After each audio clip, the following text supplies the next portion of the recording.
এটা হচ্ছে বীরভূমের লাভপুরের মহু গ্রামে। কেন বিক্ষোভ দেখছেন?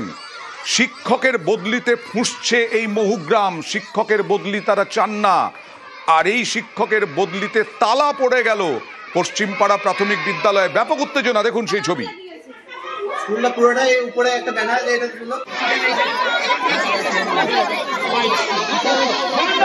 কথা বলবো প্রতিনিধি ইন্দ্রজিতের সঙ্গে। এত মানুষ একজন শিক্ষকের বদলির জন্য রুখে দাঁড়িয়েছেন, বদলির বিরুদ্ধে।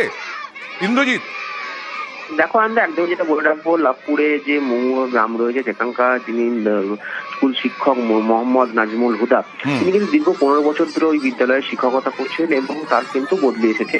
এবং তারপরে কিন্তু স্কুলের শিক্ষক শিক্ষিকা ছাড়াও কিন্তু তাদের সঙ্গে অভিভাবকরা বিশেষ করে রাস্তায় নেমেছে এবং বিশেষ করে পড়ুয়া যারা ওই স্কুলে পড়ে সে সমস্ত পড়ুয়ারা রাস্তায় নেমে বিক্ষোভ দেখিয়েছে এবং তাদের দাবি যতক্ষণ না পর্যন্ত নাজমুল হুদা যিনি শিক্ষক তাকে যতক্ষণ না স্কুলে ফিরিয়ে নিয়ে আসবে ততক্ষণ পর্যন্ত স্কুলের গেট খোলা হবে না। কারণ তারা এই বিক্ষোভ দেখাচ্ছে, কারণ তিনি আছে দীর্ঘ 15 বছর ধরে ওই স্কুলের শিক্ষকতা তিনি করেছেন এবং অন্যান্য ছাত্রছাত্রীদেরকে যে সমস্ত ছাত্রছাত্রীরা পড়ে গেছেন তারা কিন্তু খুব ভালো পড়াশোনা করতেন এবং নাজমুল হুদাও তিনি কিন্তু ভালো পড়াতেন, এমনটাই কিন্তু দাবি করা হচ্ছে।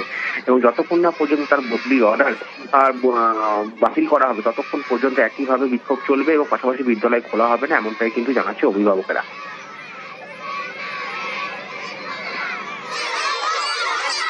আমাদের প্রিয় নাজমুল মাস্টার, উনি 14-15 বছর ধরে এই স্কুলে আছেন। তো হঠাৎ করে নাজমুলকে স্কুল থেকে অন্য সময় বদলি করে দেওয়া হয়েছে। যে সমস্ত ছাত্রগুলো আছে তারা বলছে নাজমুল স্যারকে না পেলে আমরা স্কুলে পড়তে যাব না। আমাদের একান্তভাবে নাজমুলকে এই স্কুলে চাই।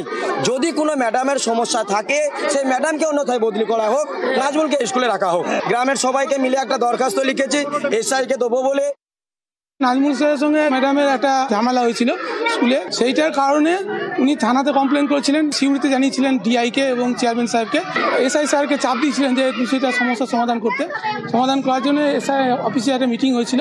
সেই মিটিংয়ে নাজমুল স্যারকে বললেন এই ঝামেলাটা যাতে আরও বড় আকার না নেয় তার জন্য আপনি অন্য স্কুলে গেলে ভালো হয়। ওটা অস্থায়ীভাবে ড্রাফট দিয়েছিলেন, এটা স্থায়ী ট্রান্সফার এরকম নয়। আমি হেড টিচার হিসাবে এসআই স্যারকে জানিয়েছি এবং এসআই স্যার আলোচনা করে দেখবেন কী করা যায় বিষয়টা।